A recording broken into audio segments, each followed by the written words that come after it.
আমি খুবই একজন স্বাধীন সাংবাদিকতায় বিশ্বাস করি এবং সেই বিশ্বাস থেকে আমি কেন বেগম জিয়াকে শ্রদ্ধা করি সেটাই আমি বলতে চাই। ডেইলি স্টারের জন্ম এবং বেগম জিয়ার প্রধানমন্ত্রী হওয়ার সময়টা খুব কাছাকাছি। আমি একজন ইয়াং সাংবাদিক হিসাবে তখন বেশ বলতে পারেন যে believing in the value of independent journalism, যে সরকারকে সবসময় একটা প্রশ্নের মধ্যে রাখবে, সরকারকে অ্যাকাউন্টেবল করবে, এবং সেই স্পিরিটে আমি তখনকার সাংবাদিকতা করেছি।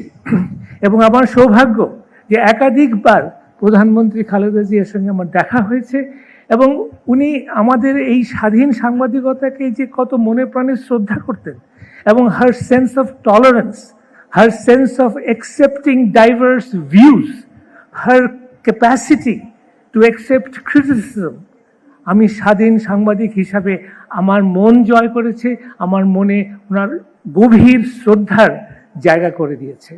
এবং পরবর্তীকালে ওনাকে আরও দেখেছি এবং সত্যিকার অর্থে দেশকে ভালোবেসে দেশের গণতন্ত্রকে সমৃদ্ধ করার ক্ষেত্রেও ওনার অবদানকে আমি স্মরণ করি এবং শ্রদ্ধা জানাই।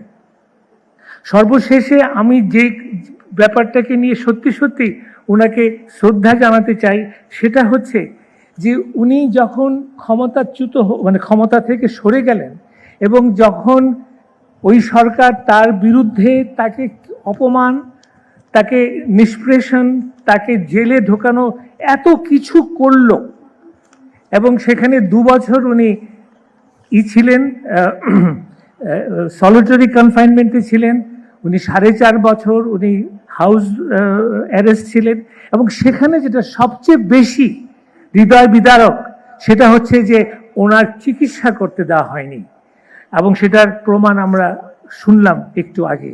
এবং এত কিছুর পরেও উনি যখন প্রথম বাণী দিলেন মুক্ত হয়ে 7ই অগস্ট উনি বিএনপির এক সভায় উনি ভাষণ দিলেন এবং সেখানে উনি যে মূল বাণীটা আমাদেরকে দিলেন যে ধ্বংস নয়, প্রতিরোধ নয়, প্রতিহিংসা নয়, প্রতিশোধ নয়।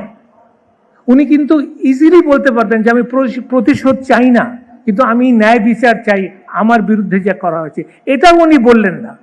এই যে উদারতা, এই যে ভবিষ্যতের দিকে তাকানো, আমি মনে করি এটা অসাধারণ একটি গুণ, যেটা আমাদের রাজনীতিতে যদি আমরা এখন অন্তঃস্থ করতে পারি, আমাদের সেটা যদি আমরা নিজের মনে প্রাণে গ্রহণ করতে পারি, তাহলে বাংলাদেশের এটা বিরাট অবদান থাকবে। এবং সেখানে আমি একটা বক্তব্য দিয়ে শেষ করতে চাই যে উনি বলছেন যে ভবিষ্যতে ভালোবাসা, শান্তি এবং জ্ঞান ভিত্তিক সমাজ গড়ে তোলা। She said, I've been requested by the organizers to say a few words in English. One of her last message to the society, to the country, to the nation was that we need a future generation the society should be knowledge based. Now this is vital. আমি অন্তর থেকে বলতে চাই যে বাংলাদেশকে আমরা ভালোবাসি, বাংলাদেশকে আমরা অন্তর থেকে ভালোবাসি। আমার দেশপ্রেম, স্বাধীনতা, গণতন্ত্র সবকিছুই আমাদের জন্য মূল্যবান, কিন্তু ভবিষ্যৎ হচ্ছে জ্ঞান ভিত্তিক সমাজের উপরে নির্ভরশীল। We have to learn, we have to be knowledge based, we have to compete with the world with knowledge, with competence, with skill. Otherwise Bangladesh will not develop. So আমি সবার কাছে মন থেকে এবং আগামী নেতৃত্বকে বলবো, নেতৃবৃন্দকে বলবো যে এই যে খালেদা জিয়ার যে শেষ বাণী জ্ঞান ভিত্তিক সমাজ, আমরা যেন এটা অন্তরে সবার ভেতরে আমরা উপলব্ধি করি। The future of Bangladesh depends on a knowledge-based society. You have seen how the world has changed with artificial intelligence in the last 10 to 15 years.